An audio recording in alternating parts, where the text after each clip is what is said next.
Senhoras e senhores, damos início ao nosso webinar. Eu sou Roy Martelanck. Esse webinar é baseado num estudo feito pela FIA, conduzido pela FIA recentemente, a gestão e o teletrabalho na e após a coronacrise.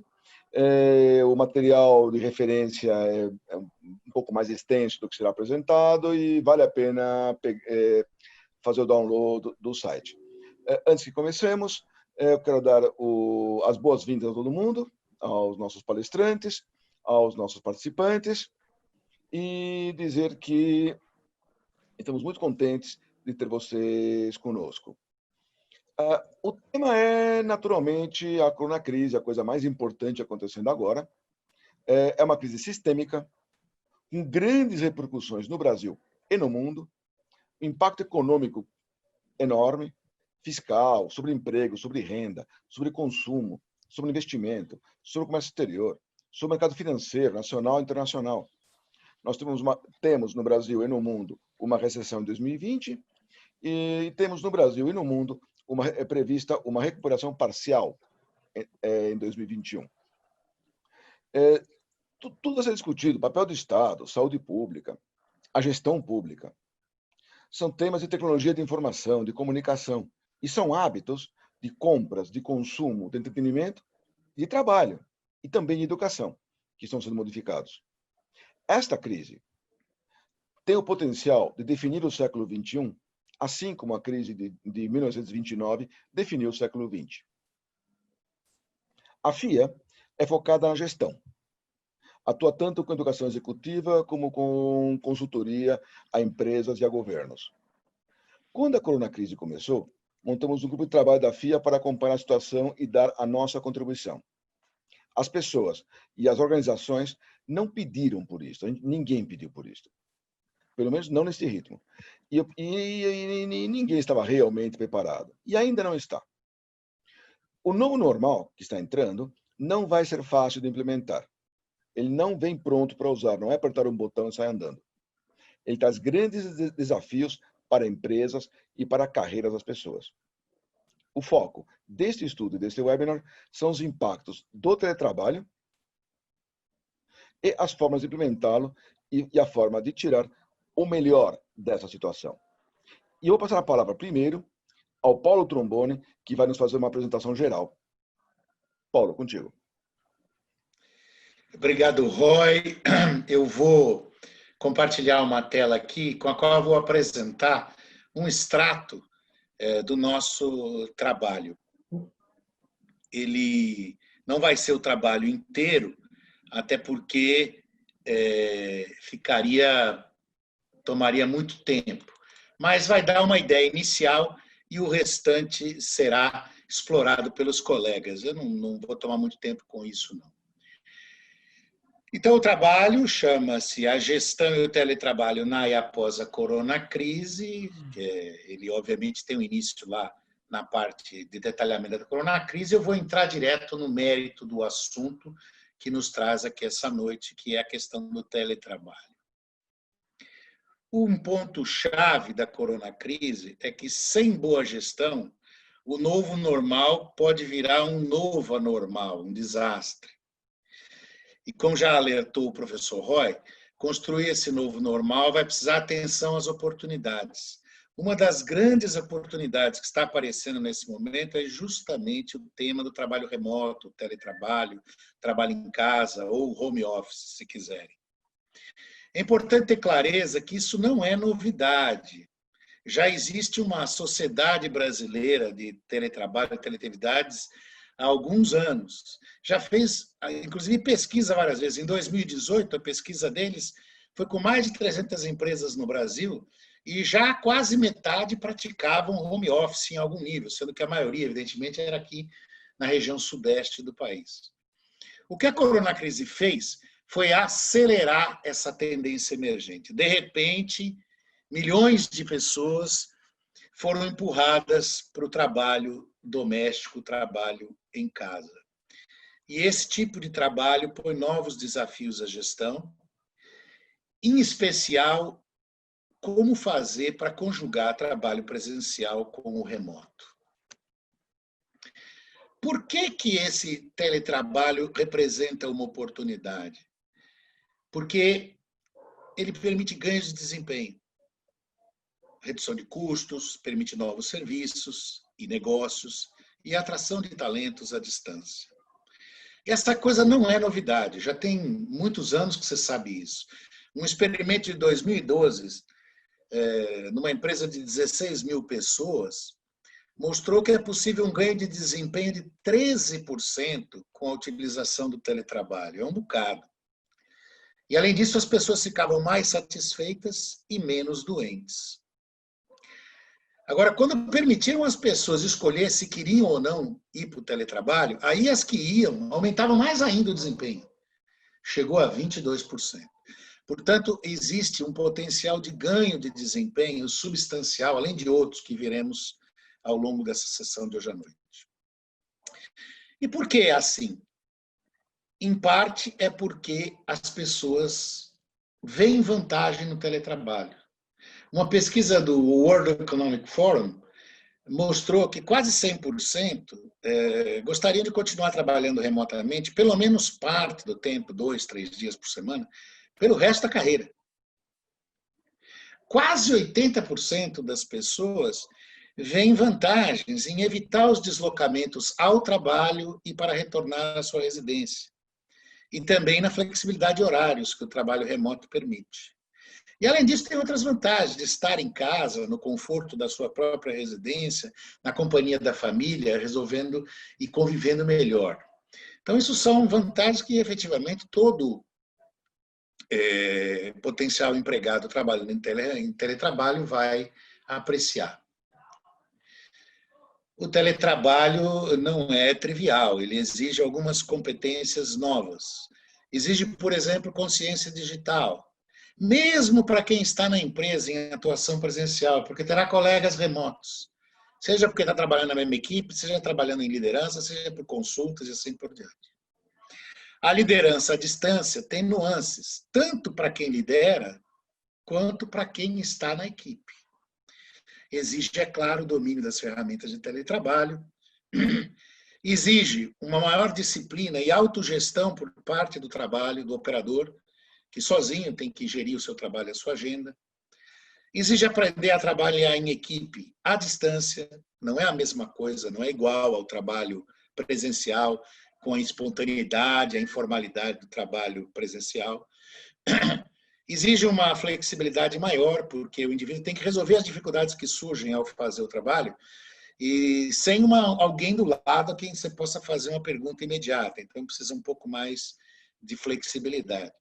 Também exige habilidade de comunicação clara e objetiva, porque o ambiente digital limita mais as coisas. E, estando em casa, precisa bom humor e calma, porque toda hora temos interrupções e distrações. Chega um cachorro, uma criança brinca, grita, enfim. O potencial do teletrabalho no Brasil é grande. Chega a 23% das ocupações. Quase 21 milhões de pessoas. Claro que é muito concentrado esse potencial em 5 estados, tem mais da metade, e São Paulo sozinho é 1/3, como vocês veem aí na tabela. Tudo recente esse, recém-saído. Aqui eu estou usando um estudo da FIA, do programa nosso de gestão de pessoas. O professor André, que está aí mais tarde, vai falar muito sobre isso, mas eu tomei emprestado e a liberdade de pegar 2 transparências para dizer que, na crise, esta que estamos vivendo, se ampliou enormemente o home office. E na pesquisa que eles fizeram, 46% das empresas aplicaram home office em parte dos cargos e atividades, 28% para a maior parte de cargos e atividades e 22% para todos os cargos. Do conjunto, apenas 4% não adotaram o trabalho em casa. Ou seja, esse é um baita experimento coletivo de trabalho em home office, ou trabalho em casa, o teletrabalho. E não é fácil. Na pesquisa que acabei de citar, 67% das empresas tiveram dificuldade para migrar. 28% apenas tinham alguma experiência com o teletrabalho. Isso é uma amostra bastante especial. Na economia como um todo, certamente a dificuldade, menos gente tem experiência com o teletrabalho. Mas agora, após o coronavírus, a experiência com o teletrabalho aumentou enormemente, como vocês viram na transparência anterior. Então, a oportunidade que se apresentava, mas vinha lentamente, agora vai se tornar uma possibilidade presente e muitas empresas já estão até anunciando migração total para a era do teletrabalho. Concluindo essa pequena passagem pela nossa apresentação, que, como o Roy lembrou, está lá completa no site da FIA, ela é bem maior, nós encontramos 6 pontos cruciais para discutir a questão do teletrabalho e compartilhamos com vocês a guisa de um sumário executivo. Naturalmente, é preciso ter visão estratégica e liderança na questão do teletrabalho. Não é suficiente, é preciso mexer na gestão de pessoas, é preciso cuidar para garantir a produtividade pessoal, é preciso rever processos e reorganizar o sistema de produção, as chamadas teleoperações, o nome bonito que nós demos aqui. E tudo isso demanda uma infraestrutura da organização na área de informática, comunicação e sistemas, por um lado. E, por outro lado, o teletrabalho não acontece mais no ambiente da empresa, ele acontece no ambiente caseiro. E, portanto, é preciso assegurar uma infraestrutura na casa do operador remoto para que ele possa garantir a qualidade e a produtividade no trabalho. Isso dá uma ideia geral do que é o teletrabalho e os pontos-chave que um executivo preocupado com isso na sua empresa deveria atentar. Claro, há outros detalhes que estão aí dentro desta figura e nós teremos a oportunidade de tratar de vários deles com os colegas aqui presentes e também com outros colegas que gravaram pequenas inserções. Então, por hora, eu queria dizer obrigado, não sem antes realçar que nós tivemos uma lista de coordenadores da FIA grande, 11, se não me engano, que ajudaram na produção desse trabalho. Então, isso é um trabalho coletivo que envolveu o conjunto da instituição. Obrigado e, por hora, boa noite. Vou deixar de compartilhar aqui, Roy. Obrigado, Paulo. Eu vou começar com um vídeo do professor Albir Ferreira de Souza. A gente decidiu que nem todo mundo que participou do trabalho estaria hoje aqui presencialmente, até porque senão o tempo não daria. Então, algumas inserções de alguns professores foram gravadas e a Dalmir estou colocando no ar neste momento. Olá, pessoal. Muito importante ter a oportunidade de estar, neste momento, dirigindo a palavra a vocês.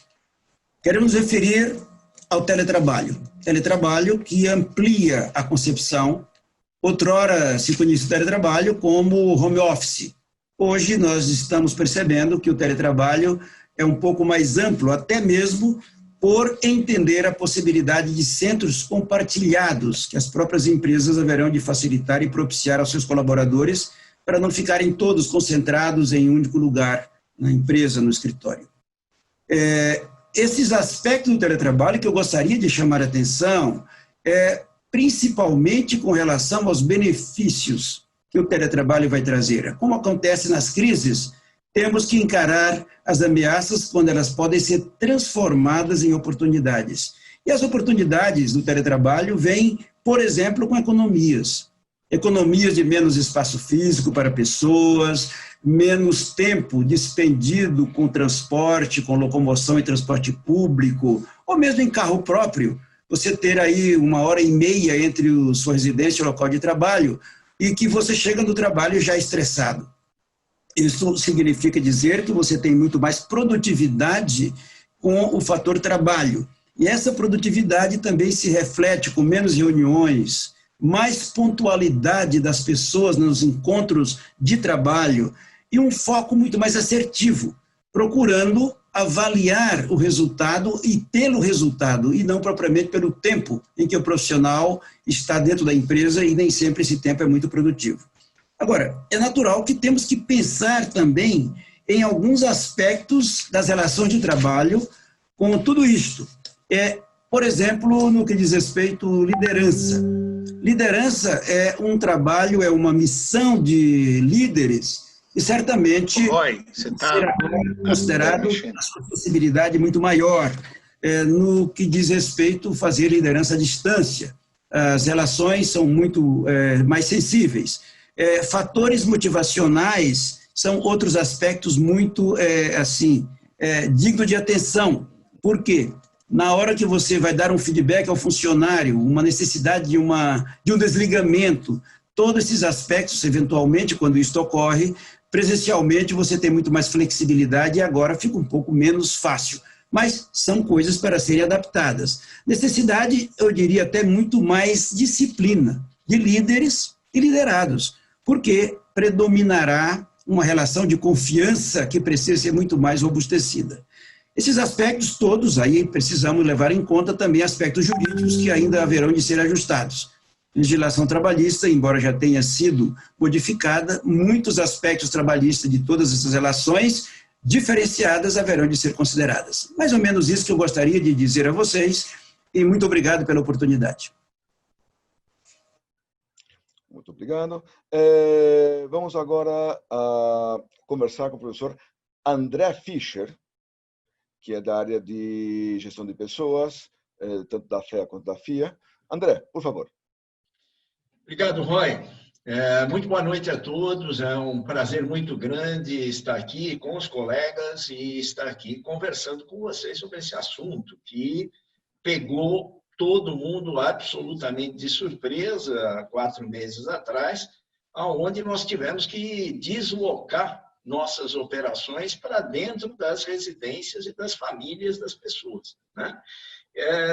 Isso foi, de um lado, uma situação para a qual nem as pessoas, nem as áreas de recursos humanos e nem as lideranças estavam preparadas, né? E, com isso, se viveu nessa linha de interessante, porque foi um momento de adaptação, né, onde a prática e a possibilidade, a competência de gestão de mudança que as organizações tinham favoreceu muito a que acontecesse com o devido sucesso, né? E nós, aqui no PROGEP, no que discutimos na área de gestão de pessoas dentro da FIA, fizemos 2 pesquisas nesse momento, buscando informações que pudessem apoiar os gestores e os profissionais de recursos humanos no seu trabalho em relação à atuação em home office. Uma primeira pesquisa que foi feita com as empresas, que o professor Tromboni trouxe alguns dados, né? Foram 150 empresas e elas demonstraram justamente isso, né? Demonstraram que não estavam esperando, e como ninguém estava esperando, e demonstraram que foram se adaptando no decorrer do processo, né? E foram se adaptando relativamente bem. Esse é um resultado importante, né? Mas nós fizemos também uma pesquisa com as pessoas, com um grupo de 1.500 pessoas que responderam ao nosso questionário sobre satisfação, quanto elas estavam satisfeitas, quanto elas estavam motivadas a continuar e quanto elas sentiam que as empresas estavam dando suporte para a atuação em home office. E essa pesquisa, acho que ela traz elementos interessantes. Eu tenho, evidentemente, um relatório bem grande a respeito dessa pesquisa, mas eu queria trazer para vocês 3 ou 4 dados muito rapidamente a respeito dos resultados dessa pesquisa. Eu queria saber se eu estou em condições de apresentar os resultados, nosso pessoal técnico. Eu posso compartilhar aqui, né? Manda. Ok. Rapidamente. Estamos todos vendo na tela a apresentação? Tudo ok? Ok. Sim. Então, nessa pesquisa, alguns dados que eu acho que vale a pena trazer para vocês, né? Em primeiro lugar, 55% das pessoas não trabalhavam em home office antes. É a primeira vez que elas estão atuando dessa forma, né? E 33% elas atuavam em home office, mas atuavam menos de 3 dias por semana. E agora passaram a trabalhar integralmente, né? E nós perguntávamos qual era o grau de satisfação e qual era a disponibilidade, a propensão dessas pessoas continuarem trabalhando em home office, né? Depois dessa experiência, veja, essa pesquisa foi feita entre maio e junho, começo de junho, ou seja, já com uma experiência de 3 meses, eu perguntava, você gostaria de continuar trabalhando em home office? 70% dos respondentes disseram que gostariam de continuar em home office. Então, existe uma oportunidade efetiva de que aqueles ganhos que, do lado da empresa, o professor Almir ressaltava, deles se concretizarem, né? Desde que essas pessoas elas também percebam valor para elas em continuar. Eu acho que é aí que está a grande questão, né? Como que esses empregados, como que esses colaboradores, eles vão perceber valor na continuidade. Eu não quero me alongar aqui, mas esse resultado é um resultado do momento da pandemia. Isso não quer dizer que eu tenha o mesmo resultado no segundo semestre, quando a pandemia não estiver presente, a crise não estiver presente, né? São momentos diferentes, mas essa propensão, ela realmente existe, não é? Eu não vou trazer, são inúmeros os dados, eu não vou trazer todos os dados, mas uma rápida síntese aqui para vocês desses resultados, né? Então, em primeiro lugar, né, as empresas não propiciaram condições de trabalho propícias, né? A grande maioria das empresas não se responsabilizou por condições ergonômicas, por equipamentos adequados, por cuidado com a saúde imediata no trabalho, no decorrer do trabalho. Claro que tinham cuidado com a saúde à distância, atendimento para a saúde mental, a saúde física, mas em termos de equipamento, de suporte organizacional, foi um suporte bem limitado. Segundo, as lideranças não estavam preparadas. O Almir falou a respeito disso. Como lidar com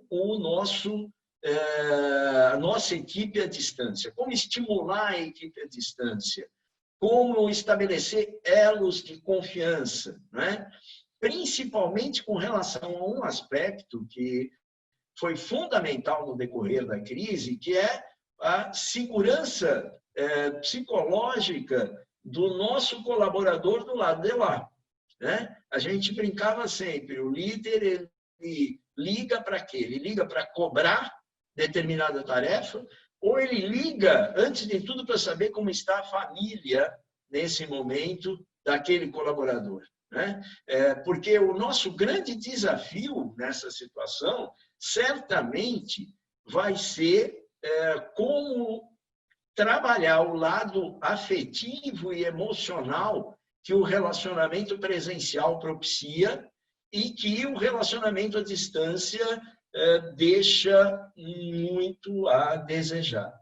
Em terceiro lugar, as pessoas na pesquisa demonstram que não foram capacitadas, né? Não tiveram a menor capacitação formal e não tinham experiência anterior. Mas, apesar disso, ainda assim, né, elas se demonstraram satisfeitas com o trabalho em home office.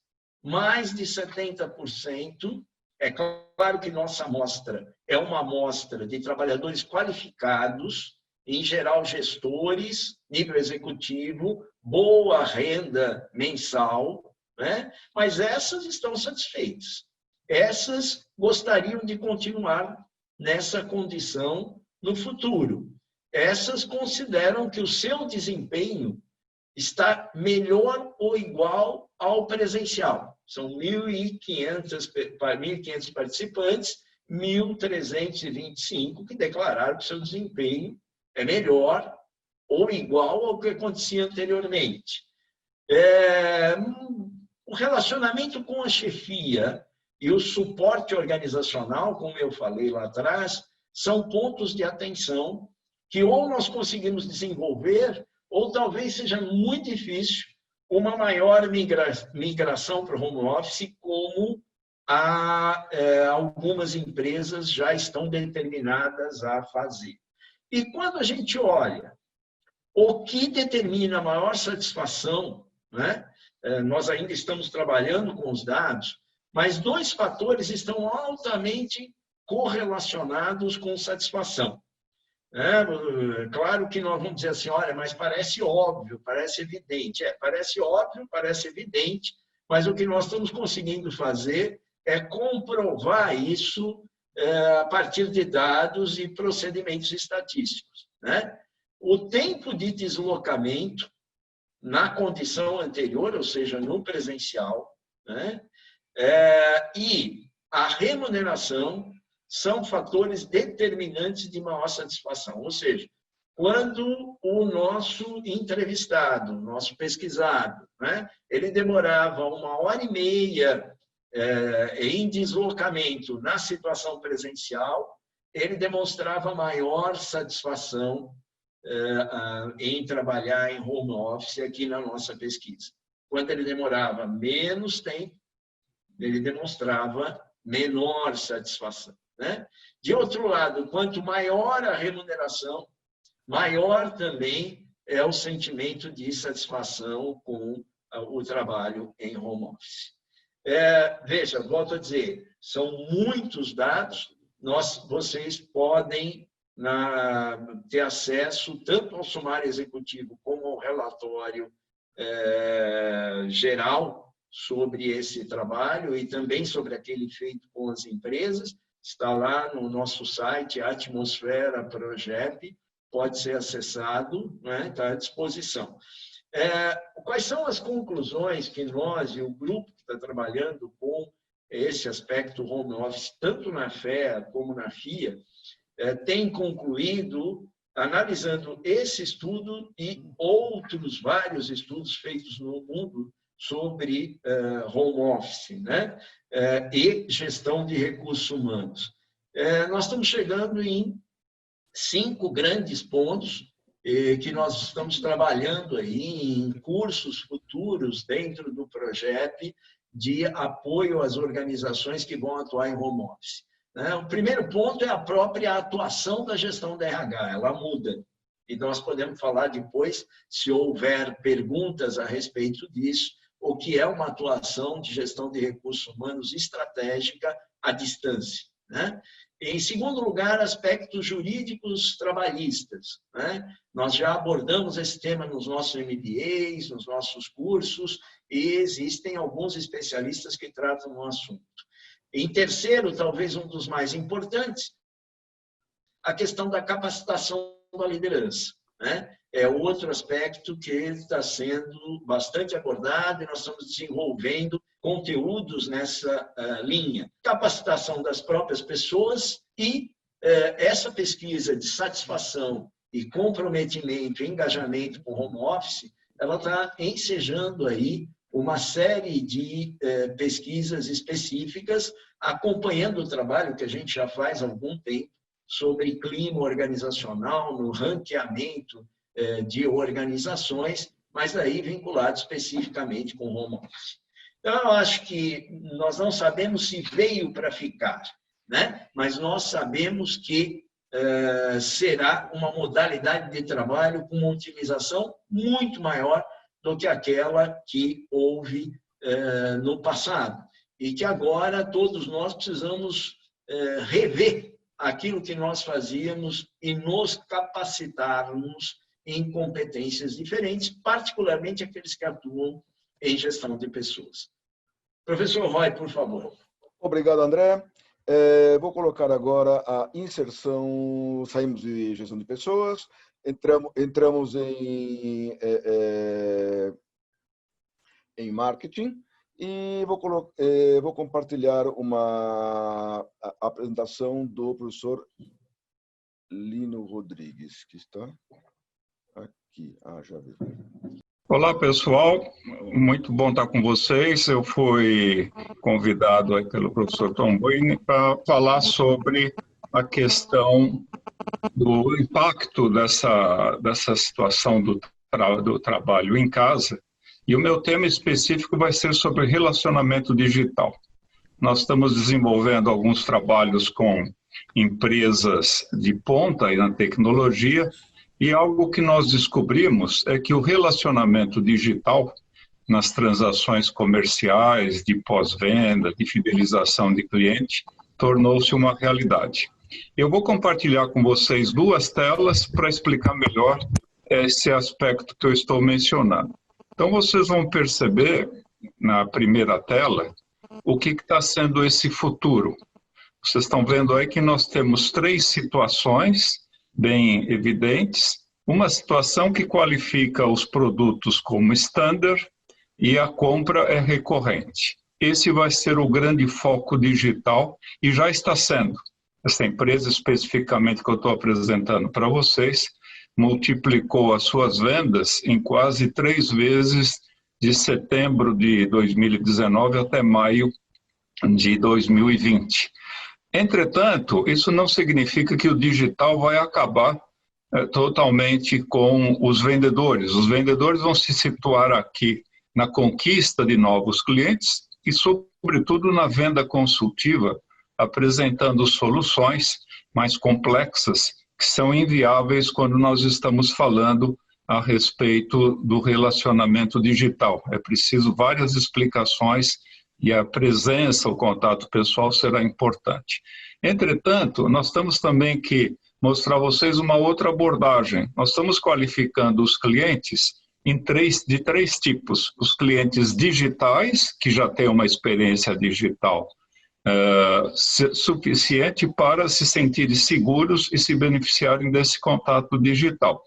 Os clientes híbridos, que querem ter esse relacionamento, mas precisam de uma abordagem mais consistente e que vai envolver o telemarketing e até o chat. E os clientes analógicos. Estima-se que no Brasil, apenas 20% dos clientes B2B são digitais com experiência digital. Então, vocês observam que a oportunidade é imensa, mas nós temos que nos conscientizar que nem todo mundo é digital. Os híbridos e os analógicos, que representam aí em torno de 80%, a experiência e os levantamentos que fazem nos mostram isso, precisam ser capacitados para voltarem e se situarem nessa situação.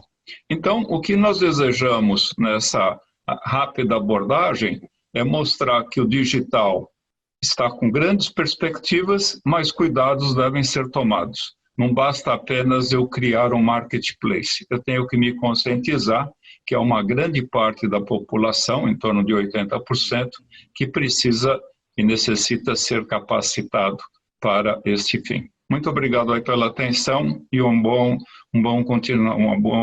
continuem bem aí com o webinar. Até mais.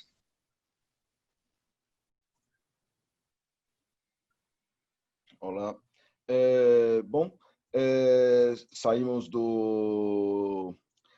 da relacionamento digital com clientes, com Lino Rodrigues, e vamos conversar com o professor Nicolau Reinhardt, que vai nos dar a visão de tecnologia de informação e comunicação. Nicolau, por favor. Professor, ativar o microfone. Nicolau, liga o microfone, por favor. De fato, fica melhor assim, né? Pouco. Ok, tá bom. Então, boa noite, muito obrigado pela oportunidade de estar com vocês. A minha fala é para tratar de complementar a fala, principalmente do professor André Fischer, com os desafios que o trabalho digital traz para o teletrabalho. Não sei se vocês estão vendo a tela. Perfeito. Sim. Tá, perfeito. Ok. Então, eu queria falar um pouco sobre os desafios, tanto para prover a tecnologia para o teletrabalho, como falar um pouco também, complementando o que o professor André Fischer já falou, das barreiras para esse teletrabalho. E aí eu vou procurar levar essas considerações para fora das grandes cidades, para o Brasil como um todo. O que é exigido das empresas para que o teletrabalho possa ser realmente usado em larga escala? Em primeiro lugar, é necessário uma internet de boa qualidade e de cobertura nacional, não apenas atingindo as empresas, mas principalmente atingindo a sociedade em larga escala, as residências dos trabalhadores. Isso envolve também substituição da comunicação da funcionário-empresa com telefone por VoIP, isso é, sistema de comunicação baseados em internet, que permite muito mais flexibilidade e acesso a muito mais recursos. Tá? Recurso de infraestrutura dentro da empresa, de backup, recuperação de dados, e o grande problema que é a segurança de redes, e principalmente as questões de cibersegurança que hoje estão nas manchetes dos jornais, tá, que tornam as empresas altamente vulneráveis. Sem que essas questões estejam bem resolvidas, tá, o teletrabalho ele vai ser uma grande ameaça à continuidade dos negócios da empresa. A empresa vai precisar implantar também ferramentas de colaboração, videoconferência e recursos muito mais amplos para que o teletrabalho possa competir com o trabalho presencial, possa complementá-lo. E é claro que tudo isso significa, como o professor André Fischer já mencionou, mudança significativa dos processos de trabalho, tanto da empresa como dos seus relacionamentos com parceiros, fornecedores e clientes, o que é a transformação digital.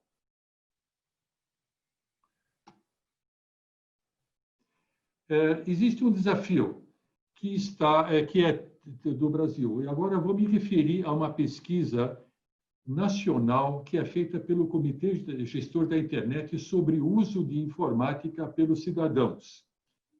Esses dados foram utilizados pelo professor Marcelo Araújo na sua tese de doutorado e que mostrou que para que os cidadãos, as pessoas, possam obter benefícios concretos e consistentes com o uso da internet, isso inclui, por exemplo, o teletrabalho, mas não só, mas também educação, acesso a serviços financeiros, entretenimento, relações com o governo, etc., é necessário que eles desenvolvam habilidades digitais mais avançadas do que simplesmente o uso de redes sociais.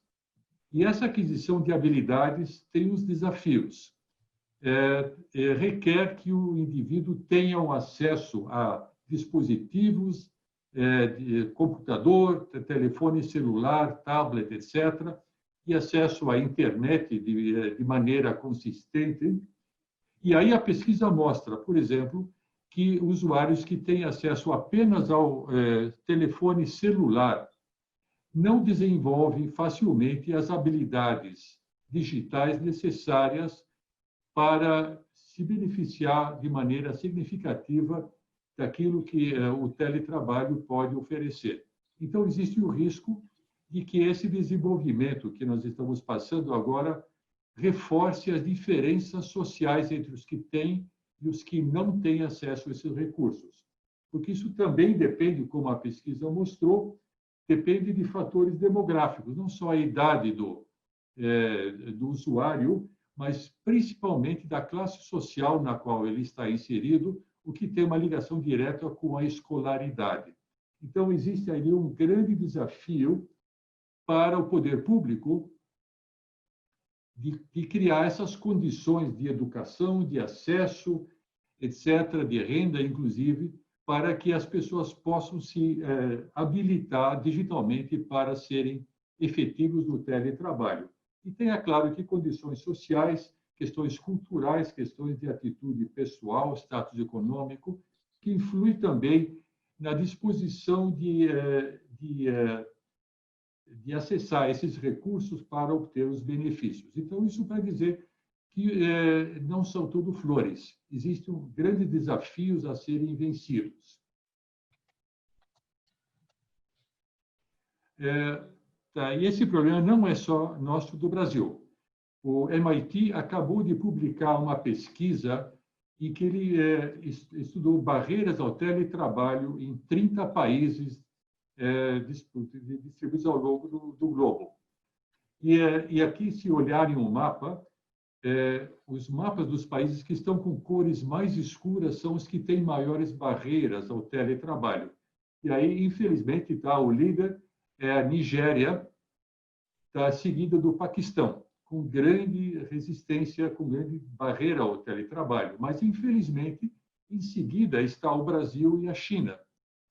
A pesquisa do professor André Fischer mostrou de maneira muito adequada empresas e lugares que conseguiram já se adaptar rapidamente, principalmente no Sudeste, mas essa pesquisa que olha para o Brasil como um todo.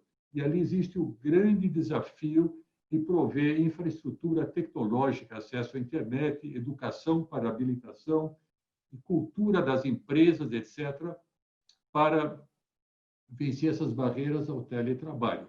Quais são os países que estão melhor posicionados? Estados Unidos está melhor, Europa Ocidental está bem também, Canadá está melhor ainda, e os países que estão... O país que tem menor barreira ao teletrabalho é Luxemburgo. Vamos dizer, bom, também ali é muito fácil, né? Mas também a Suécia é um país que está muito bem posicionado, a Finlândia e a Holanda. Então, isso aqui para mostrar que, realmente, no Brasil, nós temos um longo caminho a percorrer para que a modalidade teletrabalho possa ser realmente um fator de produção altamente competitivo e coloque o Brasil numa situação, obviamente, privilegiada, então, no mercado internacional. Então, temos um grande desafio para vencer. Para as empresas, esse desafio significa investimentos bastante elevados, não só em infraestrutura computacional, em compra de acessos à tecnologia, etc., mas também de mudança dos seus processos de trabalho, de transformação digital, inclusive de mudanças significativas em cadeias de produção em escala muito mais ampla. Uma mudança cultural é necessária tanto nas empresas como nas pessoas, nos fornecedores como nos clientes. Eu acho que isso o professor Lino também já colocou de maneira muito adequada. E, infelizmente, no Brasil, isso tem uma forte dependência do contexto, isso é, da localização. Se em São Paulo nós estamos bem, para o Brasil todo, isto ainda é um grande desafio.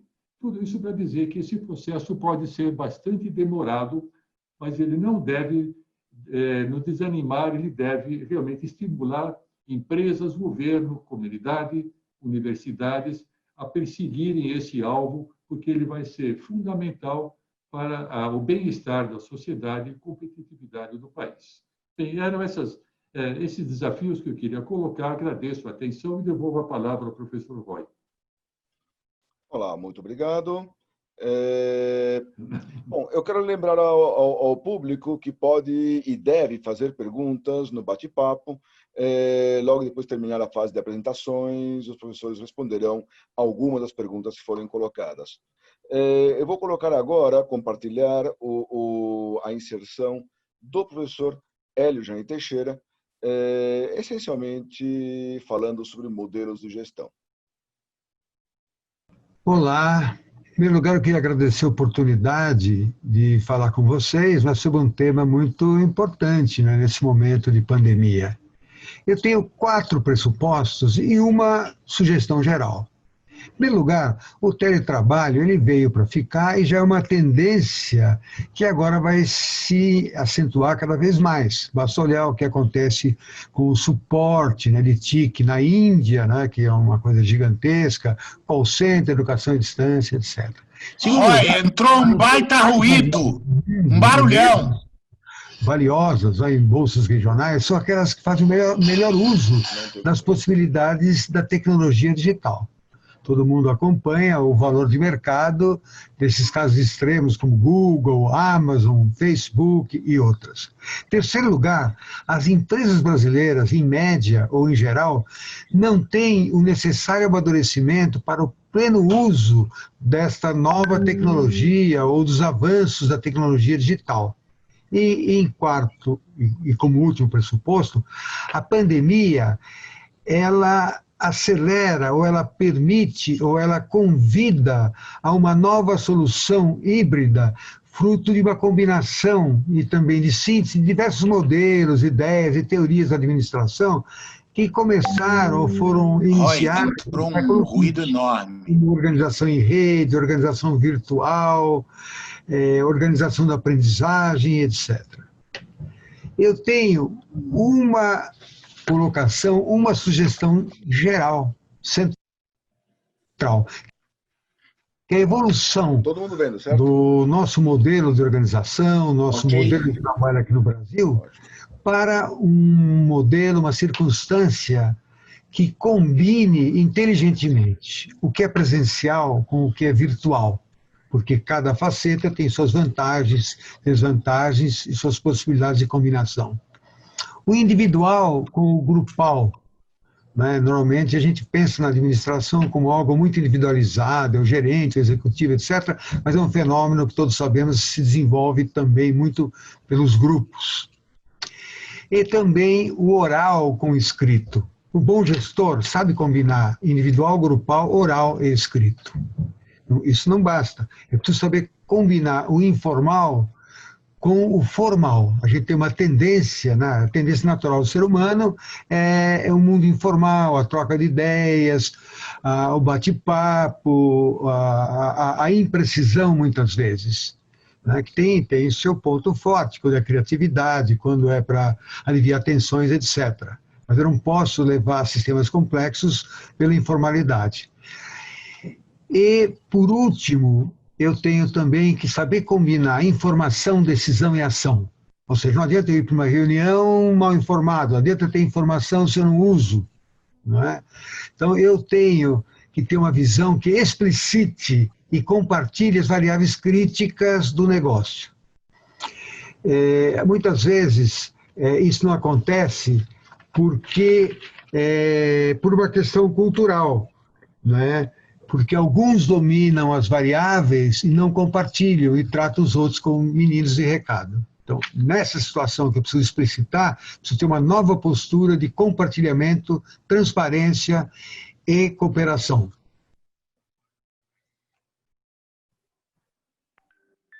Muito bom. Assistimos o Hélio Jaime Teixeira, falando sobre modelos de gestão, e eu queria passar a palavra para Ana Cristina Limões de França, que vai falar com a gente sobre qualidade de vida no trabalho. Professora Ana Cristina, por favor.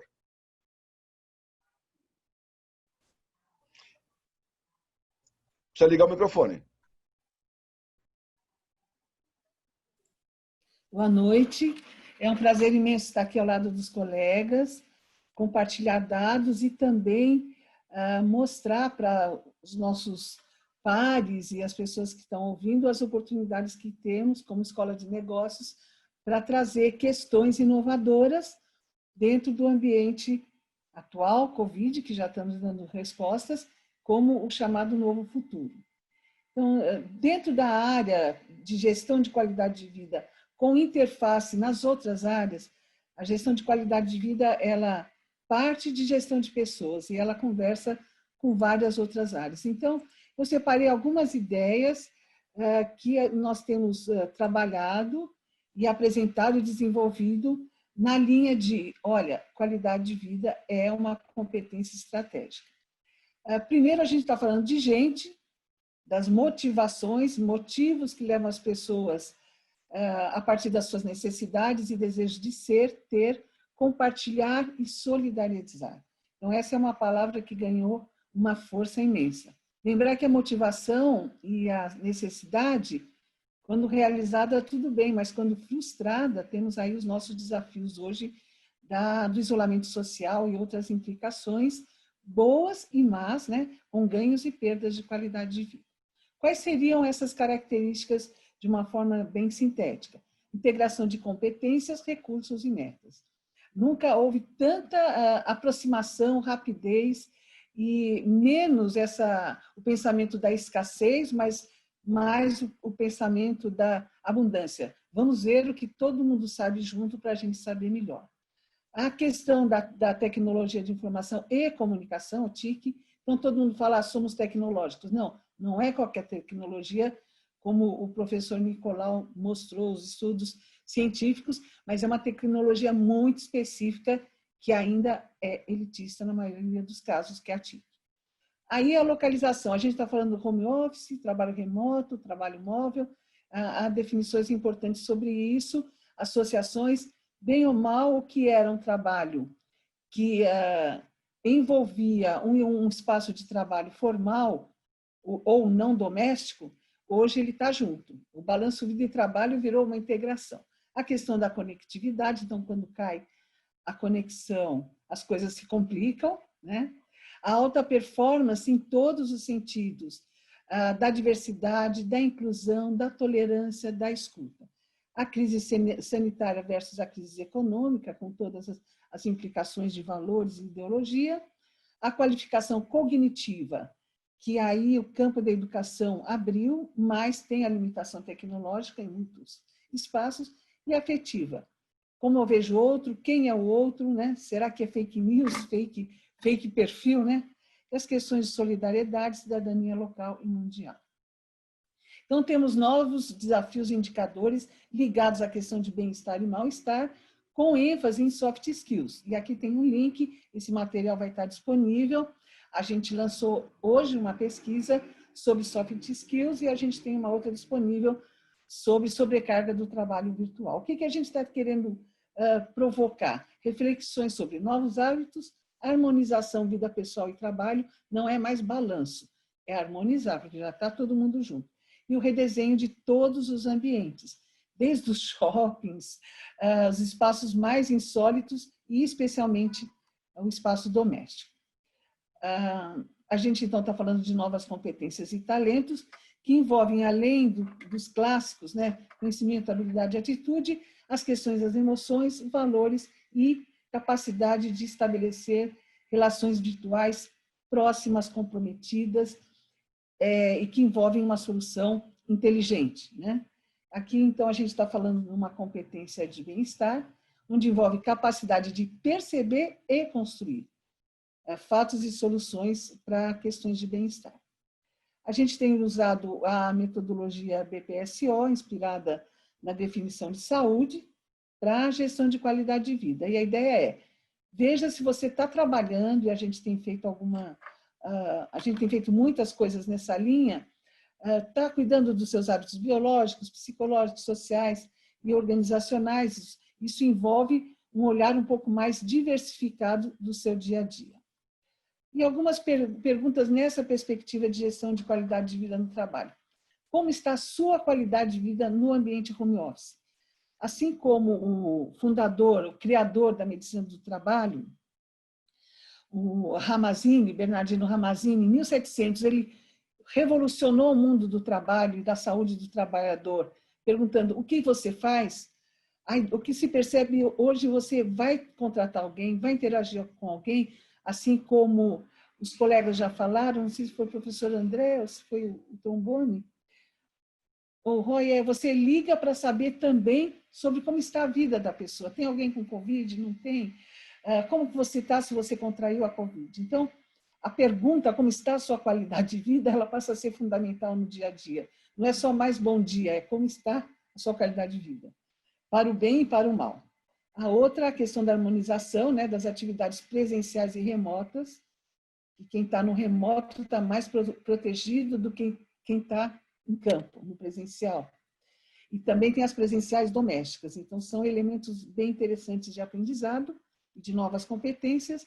E a outra sinalização de todos esses estudos é de que o isolamento social, o confinamento, ele deve gerar um cuidado maior com os transtornos mentais, em todos os sentidos, violência, depressão, apatia e outras questões mais.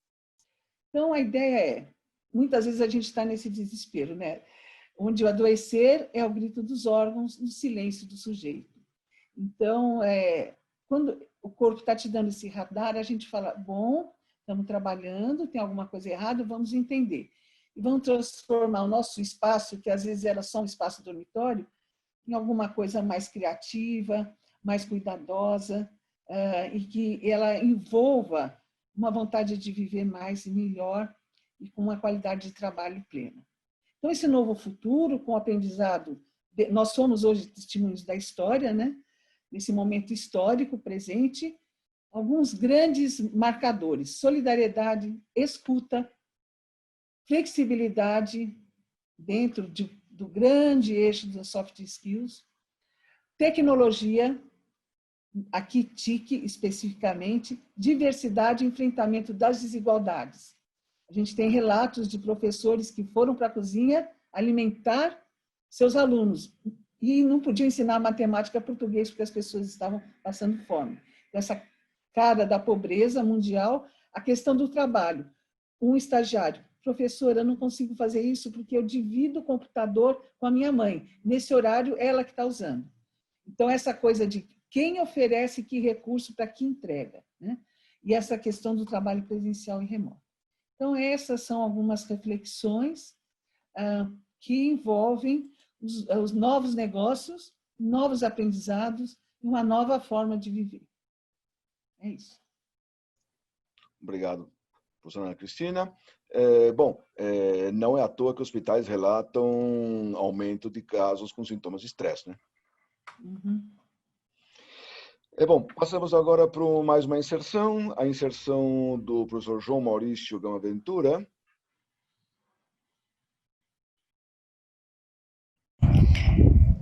Tema: estratégia, perspectiva, stakeholders, foco, colaboradores, vantagem competitiva que estamos abordando, colaboradores engajados, qualificados, liderados, levam a um desempenho superior. Mudança de paradigma. Antigo. Processos presenciais, recrutamento, seleção e contratação para trabalhos presenciais nas localidades das organizações. Novo paradigma. Teletrabalho. O colaborador pode estar em qualquer lugar, não precisa estar na localidade, qualquer lugar do país, qualquer lugar do mundo. Os processos de recrutamento podem ser à distância, assim como de seleção e contratação.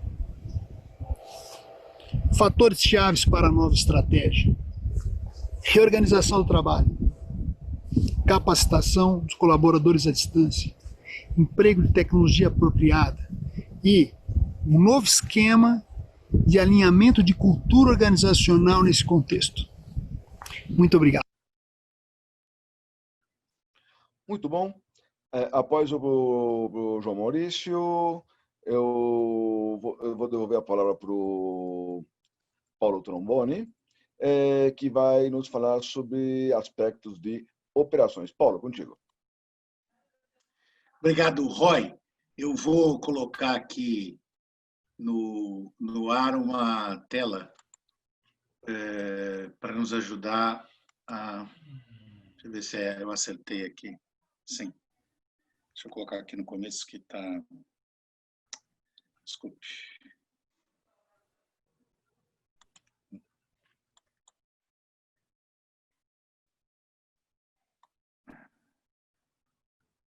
Ok, retomando, eu agora estou falando na perspectiva do meu programa lá de gestão de operações, né, focando no tema operações.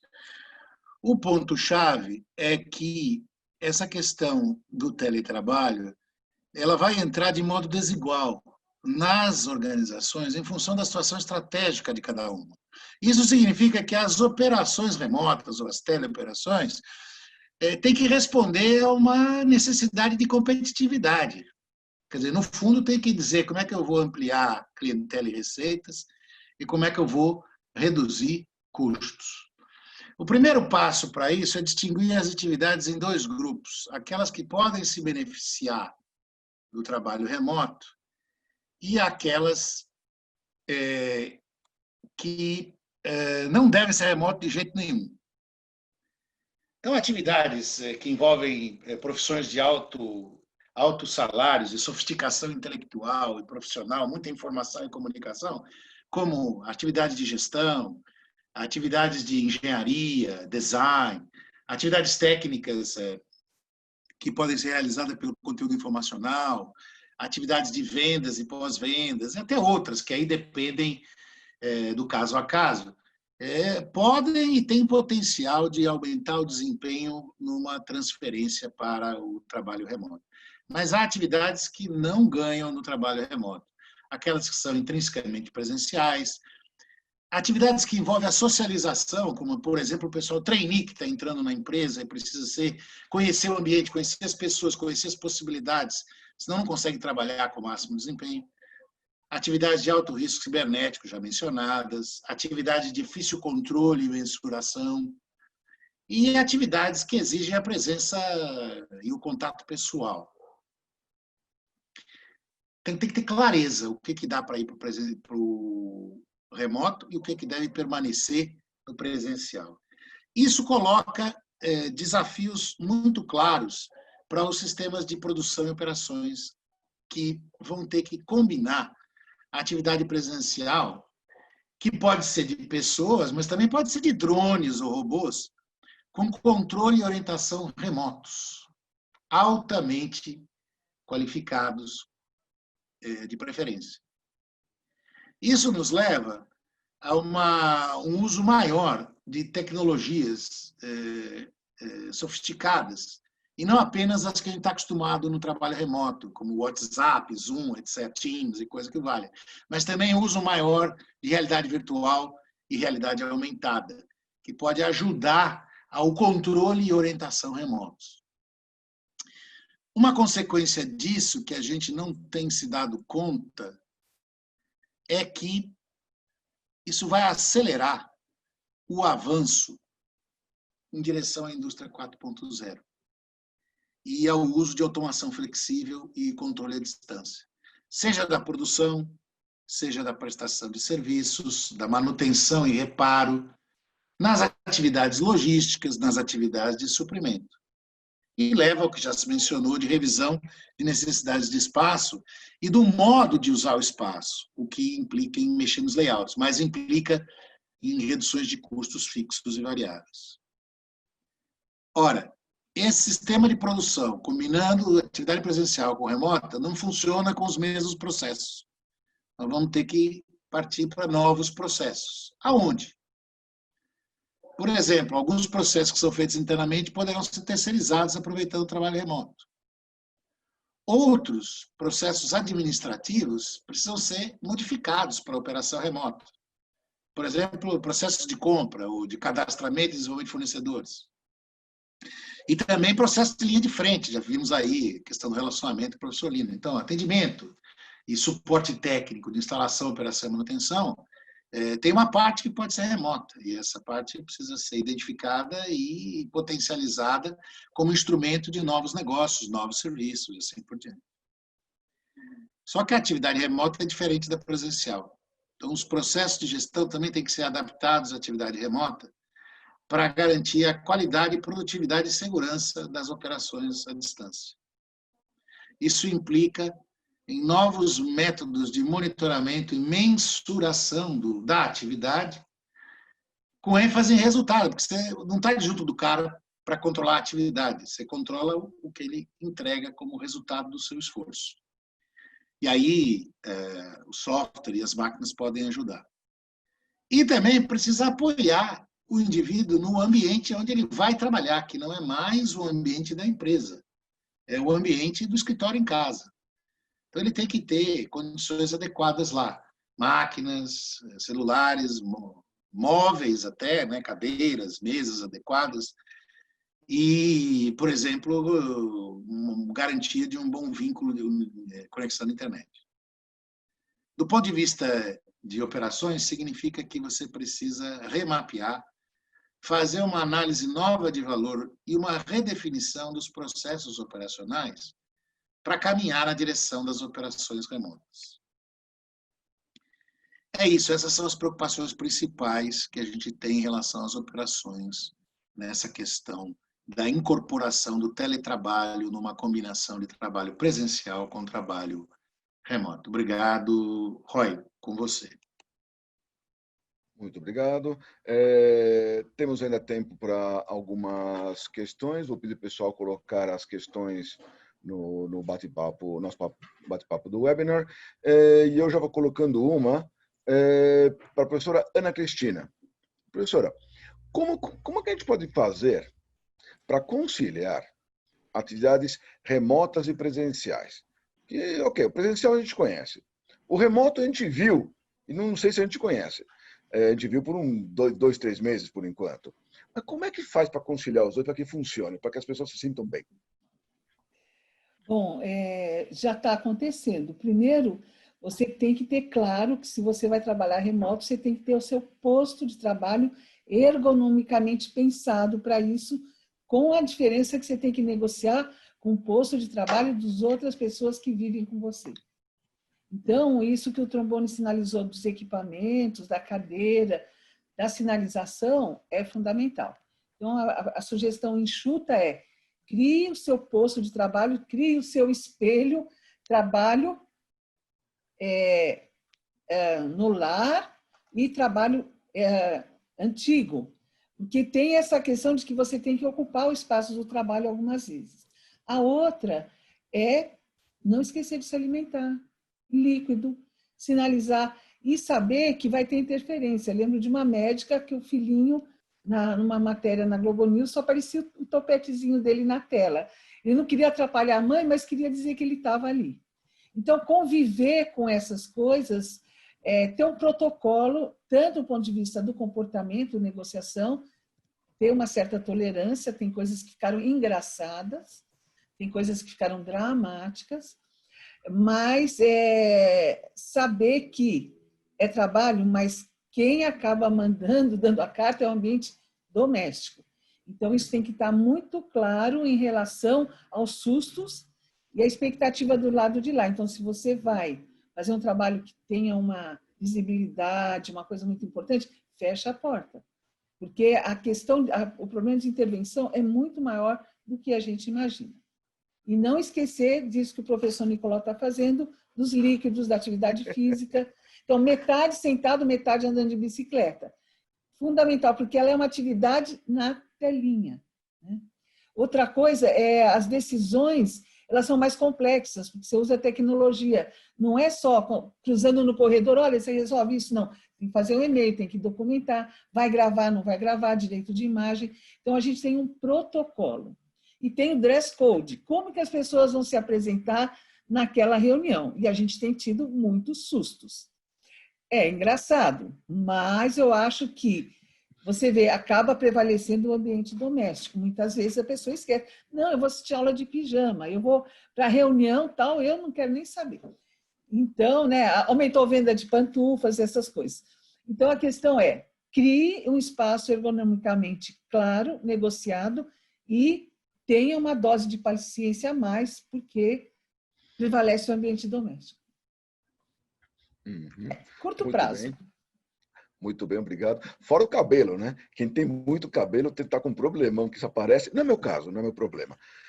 Vamos lá. André, Nós falamos muito das pessoas, falamos muito da produtividade pessoal.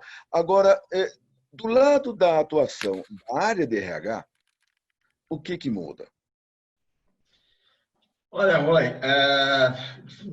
já mudou, para seguir aí a forma que a Ana Cristina trouxe aí a fala dela, né? A área de gestão de recursos humanos, ela teve que, usando uma palavra muito cansada já, se reinventar durante esse período. Ela teve que começar a prestar seus serviços à distância e, principalmente, né, atender ao gestor. Quer dizer, o papel da gestão de recursos humanos hoje é um papel de consultoria, né? Não é um papel de quem faz, mas é um papel de quem influencia para o gestor fazer. Então, o profissional da RH teve que desenvolver competências, né, para influenciar gestores agora à distância. E isso não é uma coisa fácil, porque isso depende basicamente de confiança, né? Então, depende de você estabelecer uma relação de confiança sem estar no face a face. Nós estamos aprendendo a fazer isso. Nós não sabemos. Nós estamos aprendendo a fazer isso. Agora, o que eu acho que tem que ficar claro também, isso apareceu na apresentação do Tromboni, é que o uso das pessoas e a forma pela qual nós vamos fazer a gestão de pessoas numa organização varia de acordo com o posicionamento estratégico dessa organização.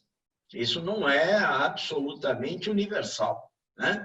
Nós estamos vendo agora, nessa questão do teletrabalho, que uma grande empresa de consultoria ela vai desenvolver a sua relação com as pessoas no modo virtual de uma forma, né? Os consultores, eles já estão acostumados a trabalhar à distância, eles estão engajados, eles estão comprometidos com aquilo que fazem e não precisam ser cobrados, né? Agora, se você vai... Nós temos agora uma cliente que é uma empresa na área de telemarketing, né? Essa empresa está propensa a manter o home office, né? Nesse caso, nós temos um outro modelo de gestão que ainda depende mais de controle do que de comprometimento. Eu preciso ter algum grau de controle sobre as operações, porque é um outro grupo, uma outra formação desse trabalhador e um outro processo de trabalho, né? Então, a área de gestão de recursos humanos tem que identificar essa estratégia, esse posicionamento e saber atuar como um business partner que realmente agregue valor a esse gestor e à equipe e ao funcionário, mesmo atuando virtualmente. Isso para não dizer de toda a questão do suporte organizacional, né?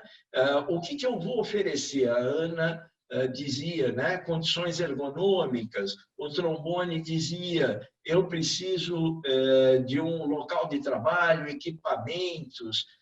Todos os nossos entrevistados disseram que as empresas só forneceram o computador, quando muito, alguns nem o computador, né? A área de RH não estava pronta para dar o suporte necessário. Então, tem toda essa área de suporte que nós precisamos trabalhar e precisamos aprender a trabalhar. E isso está começando a fazer. Eu não quero me alongar, mas aí tem um ponto crucial também, que eu só gostaria de tocar, de dizer o seguinte: o ambiente de trabalho é também um ambiente de sociabilidade. As pessoas não vão lá só para trabalhar, elas vão lá para se relacionar. Muitas delas namoram, casam, né?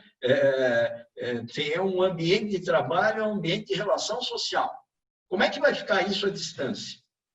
Algumas empresas que já trabalhavam, principalmente com a área de vendas à distância, né?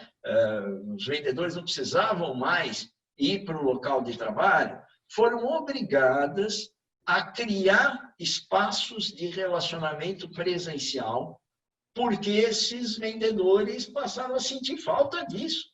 Eu preciso sempre ficar junto, etc. Talvez a gente tenha que vincular ao presencial. Eu tenho as pessoas trabalhando lá fora, mas de tempos em tempos eu tenho que trazer elas para dentro, as pessoas se conversarem, conviverem, etc. É um dia para isso. Depois volta. Né?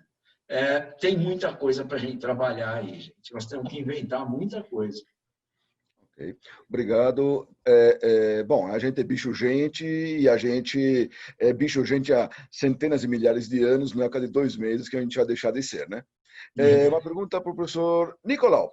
Nicolau, as pessoas podem trabalhar de qualquer lugar do país ou do mundo. Como é que muda a localização das pessoas e como é que isso muda a localização das empresas?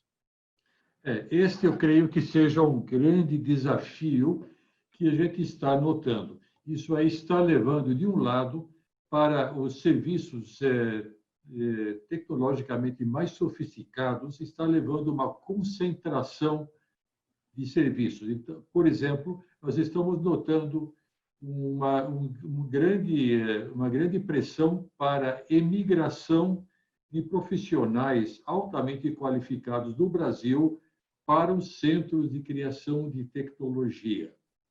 Assim como também, eu creio que nós estamos notando também uma mobilidade regional.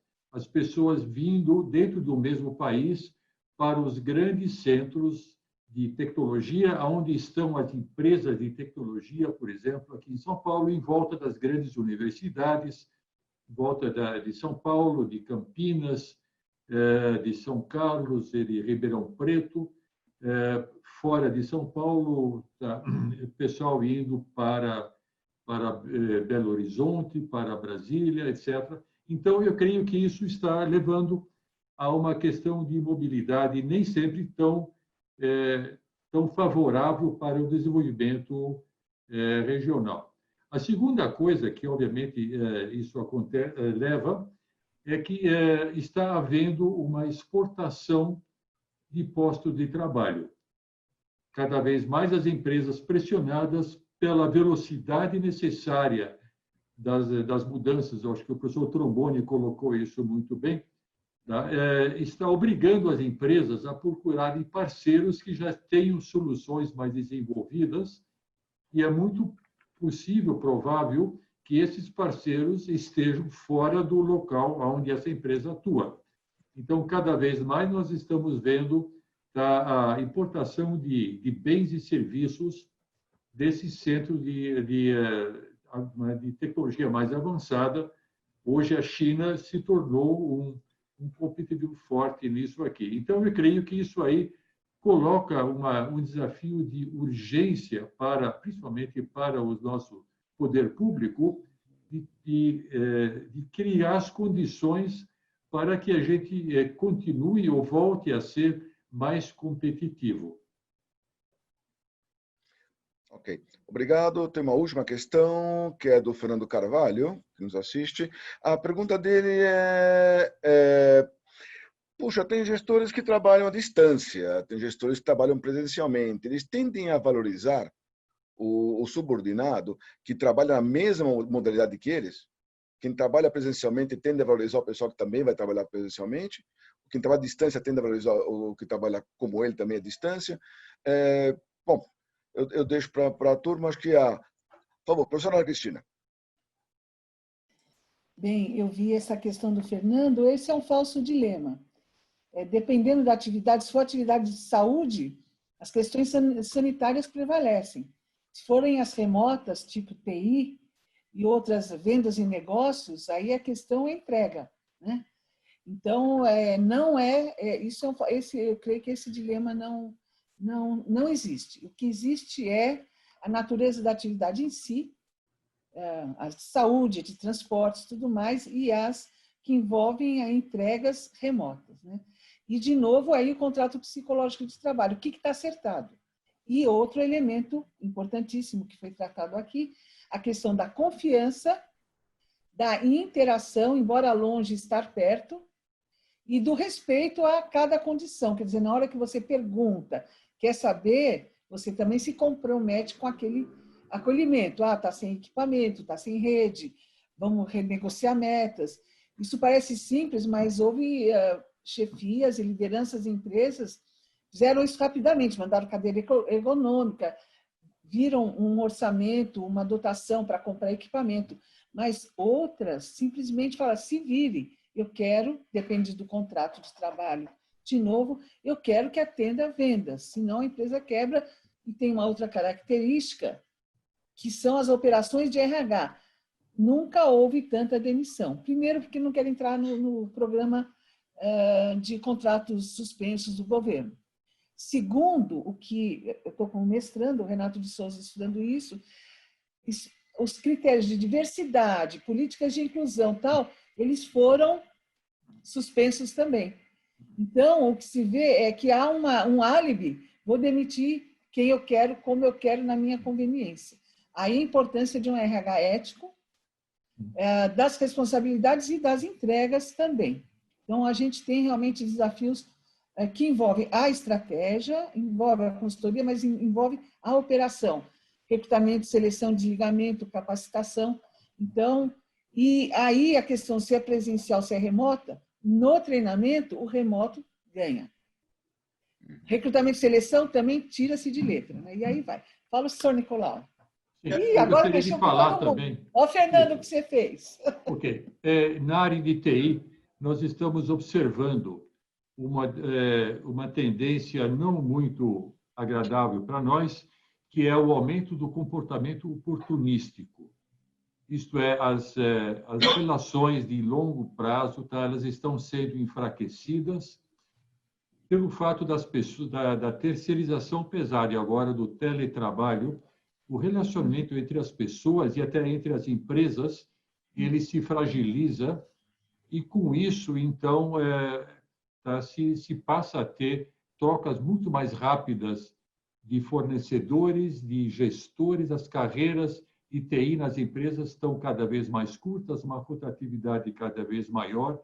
Então, isso coloca um desafio muito grande para os gestores para manter a continuidade e a qualidade dos serviços, etc. E isso, então, remete... Eu espero que o professor André Fischer tenha uma resposta para isso. Tá bom, Nicolau, obrigado. Eu queria só duas coisas. Talvez eu tente ajudar aí o Nicolau a responder essa questão, mas antes complementando o que a Ana já estava dizendo, quer dizer, Fernando, com a sua pergunta aí, você levantou realmente um tema importantíssimo em RH virtual. Nós temos vários estudos internacionais mostrando que uma das barreiras cognitivas para você fazer a migração para o trabalho em home office é o sentimento de desvalorização. Existe um sentimento de que você será menos valorizado e menos considerado nos processos sucessórios, de promoção, etc., em relação àquele que está trabalhando no ambiente presencial, porque aquele está mais próximo do chefe, aquele está mais próximo das zonas de decisão da empresa, né? Não se sabe nesses estudos se isso é verdade ou não, ou é um sentimento ou realmente está acontecendo, né, de você desprestigiar na empresa aquele que trabalha à distância. Mas é interessante que o que aconteceu com a pandemia? Que todo mundo foi junto lá para o trabalho a domicílio. Esse é um dos motivos que gerou satisfação, ou não gerou insatisfação, vamos dizer assim. Porque o meu colega também está lá. Então, isso mostra para o futuro, para o processo de implementação, que nós temos que tomar cuidado com essa questão, né? Como é que nós criamos processos de valorização, processos de retenção das pessoas baseados na mesma métrica, para avaliar alguém que está lá fora, alguém que está no presencial. E, sempre que for possível, colocar todo mundo no virtual, do mesmo grupo de cargos, melhor. Né? Eu estou vivendo uma situação mais adequada. A segunda pergunta, e tem mais duas agora no nosso perguntas e respostas, nós temos mais duas perguntas ali, mas trata da questão do gestor. Né? O gestor, a pessoa que fez a pergunta, eu não vi o nome aqui, ele foi jogado lá para fazer, né, e sem nenhuma estrutura. Pura verdade, foi isso que aconteceu. Cada um teve que inventar um jeito de ser liderança à distância. Né? O seu estilo de liderança, eu vou trabalhar no trabalho em home office, na equipe que está em home office. Né? Não é isso. Existem competências específicas de liderança, né, para o trabalho à distância. E as organizações precisam começar a desenvolver essas competências, porque senão a questão, o próprio líder, o líder que é totalmente baseado no controle, ele precisa ter a pessoa lá do lado dele, fazendo como ele quer. O líder que consegue desenvolver confiança, sentimento de comprometimento, empoderamento nesse sentido, eu não gosto muito dessa palavra, mas enfim, que as pessoas sintam que estão fazendo e se sintam reconhecidas, esse não precisa de controle. Né? Controle é muito caro. É caro o controle. Ter a pessoa do seu lado é caro, você paga o espaço dela. Mas, para isso, você precisa desenvolver essa competência de liderança. Eu ia acrescentar um ponto apenas a essas colocações que os colegas me antecederam, dois, na verdade. Primeiro, esse que o professor André já mencionou e que eu acho que há que reforçar. Não é automático. Claro que há pessoas que têm um talento natural para lidar com a liderança no ambiente virtual, mas como qualquer outra competência, um esforço sistemático e organizado da empresa pode ajudar as pessoas a agir melhor, capacitar o pessoal. Então, esse é um ponto fundamental. O segundo ponto é que, já revelado lá atrás, na primeira apresentação que eu fiz hoje à noite, é que as pessoas não são iguais, nem no seu temperamento, atitude, e nem nas suas situações pessoais. E uma coisa que faz aumentar muito o desempenho é se o cara for para o trabalho remoto porque ele quer. Então, um cuidado importante, desde que cabendo na flexibilidade estratégica da organização, é o cuidado de escolher para trabalho remoto gente que quer ir para o trabalho remoto. A vontade do cidadão é um elemento crucial e precisa ser sempre tomado em conta. Isso, obviamente, quem vai tem um engajamento e uma disposição de resolver os problemas do trabalho remoto, que envolve, inclusive, aprender a lidar com uma chefia distante de maneira a que não seja esquecido. E a própria organização tem que criar ocasiões presenciais. O André já mencionou isso, que são aquelas nas quais as pessoas se encontram, inclusive chefes e subordinados, e se criam as relações que facilitam o desenvolvimento de avaliações pessoais que levam em conta as situações distintas entre o remoto e o presencial. Mas isso passa por 3 pontos, portanto, né? Processos organizacionais, capacitação de lideranças e liderados e algum grau de liberdade na escolha de ir ou não para o trabalho remoto. Né? Okay. Obrigado, Paulo. Nós, lamentavelmente, temos que encerrar pelo horário. Só deixar um recado. Como nós vimos, o desafio do teletrabalho ele é fortemente multidisciplinar. Resposta também tem que ser. São questões de produtividade das pessoas, das empresas, questões de tecnologia, totalmente misturadas, questões ligadas às pessoas, gestão de RH e a forma como as pessoas reagem, tanto líderes quanto toda a equipe. Essa resposta só pode ser dada por uma instituição que cubra todo o espectro da administração. A FIA permanece acessível para ajudar as empresas e as pessoas para atravessar esta fase com segurança, né? E para implementar soluções que sejam efetivamente funcionais, não só agora, mas nos anos que estão por vir. De forma que todo mundo consiga trabalhar de maneira funcional e as empresas consigam atingir as suas missões.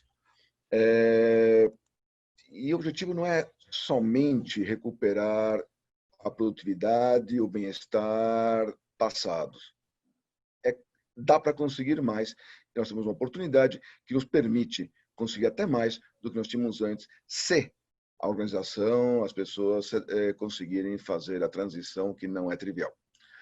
Obrigado a todos os palestrantes, obrigado ao público e teremos próximos webinars. Continuem ligados nos webinars da Fundação. Muito obrigado.